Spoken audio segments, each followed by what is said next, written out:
গোসাইগাঁও মহকুমাৰ হাবৰুবিলত UN খেলপথাৰত আয়োজিত অৰুণোদয় 3.0 আঁচনিৰ শুভাৰম্ভ খাদ্য সুৰক্ষা আইনৰ অধীনত দিছপুৰ লোক সেৱা ভৱনত সংবাদ সন্মিলন কক্ষত মুখ্যমন্ত্ৰী ডক্টৰ হিমন্ত বিশ্ব শৰ্মাই 3.0 অৰুণোদয় আঁচনি শুভাৰম্ভ কৰা অনুষ্ঠানত কেইবা সহস্ৰাধিক লোকৰ বিশাল সমাগত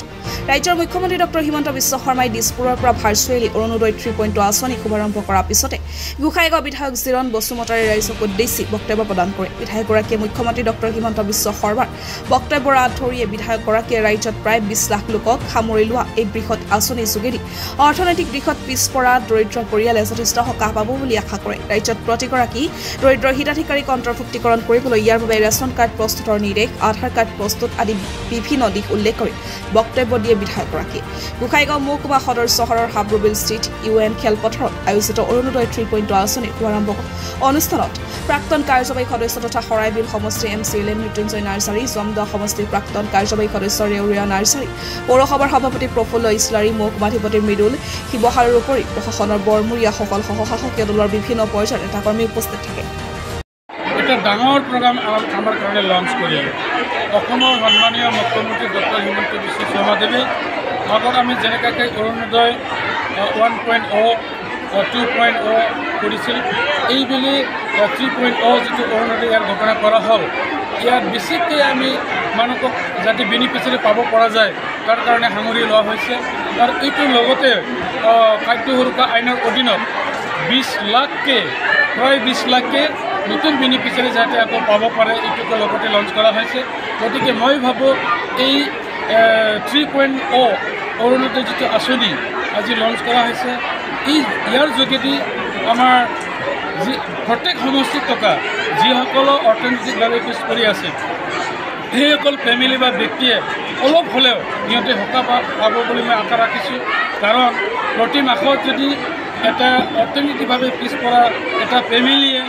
বা এটা ঘৰে 1250 টকাকৈ যদি পাই থাকে নিশ্চয় এই ঘৰৰ কাৰণে সকাহ পাব আৰু আপোনালোকে নিশ্চয়কৈ জানে অসম চৰকাৰে বা অসমৰ মুখ্যমন্ত্ৰী ডক্টৰ হিমন্ত বিশ্ব শৰ্মাদেৱে যেনেকুৱা ধৰণৰ প্ৰতিশ্ৰুতি দিছিলে এই প্ৰতিশ্ৰুতিবোৰ বাস্তৱায়িত কৰিবৰ কাৰণে এটাৰ পিছত আনটো তেনেকুৱাকৈ প্ৰগ্ৰামবিলাক বা স্কিমবিলাক লঞ্চ কৰি আছে বা ৰাজ্যক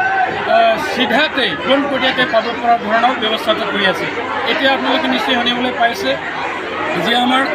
ডিষ্ট্ৰিক্ট লেভেলত এটা কমিটি হ'ব ডিষ্ট্ৰিক্ট লেভেলৰ আণ্ডাৰত আকৌ ডাইৰেক্ট পোনপটীয়া যাতে বেনিফিচিয়াৰি আমি বাছনি কৰিব পাৰোঁ তাৰ কাৰণে প্ৰত্যেক ভোট কমিটিত এটা কমিটি থাকিব এই ভোট কমিটিৰ আমাৰ সদস্যসকলে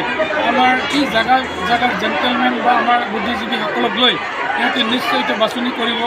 যিসকলে পাব পৰাৰ ইয়াত প্ৰাপ্য যোগ্যতা বা অধিকাৰ আছে বা আমাৰ গাইডলাইনৰ লগত মিলে সেইসকলে চবে যাতে বাদ পৰি নাযায় তাৰ কাৰণে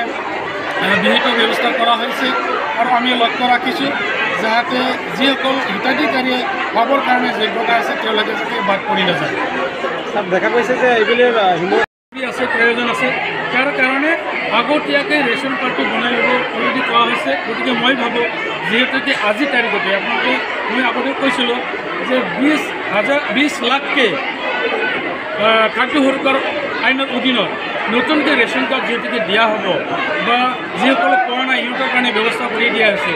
যাৰ নাই সিহঁতে ৰেচন কাৰ্ডটো বনাই লওক আৰু অতি সোনকালে অৰুণোদয় ফৰ্মটো লৈ পেলাই ফিল আপ কৰি সিহঁতে যাতে ছাবমিট কৰিব পাৰে তাৰ কাৰণে আমি জানুৱাৰীলৈকে এইটো ব্যৱস্থা কৰি ৰাখি থৈছোঁ জানুৱাৰীৰ ভিতৰত যদি এইটো কৰা যায় জানুৱাৰীৰ ভিতৰত টকাটো পাই যাব আৰু যিসকল হিতাধিকাৰীয়ে অলৰেডি পাই আছে এই হিতাধিকাৰীসকলেও নতুনকৈ ইয়াত ফৰ্ম ফিল আপ কৰিব লাগিব কাৰণ এইটো যদিও বা আমাৰ আগত আঁচনি আছিলে কিন্তু সম্পূৰ্ণকৈ নতুন আঁচনি হিচাপে এইটো লোৱা হৈছে তাৰ কাৰণে প্ৰত্যেকে নতুন পুৰণাৰ লগত কথা নাই যিসকলে পোৱাৰ কাৰণে যোগ্যতা আছে তেওঁলোকে এপ্লাই কৰিবই লাগিব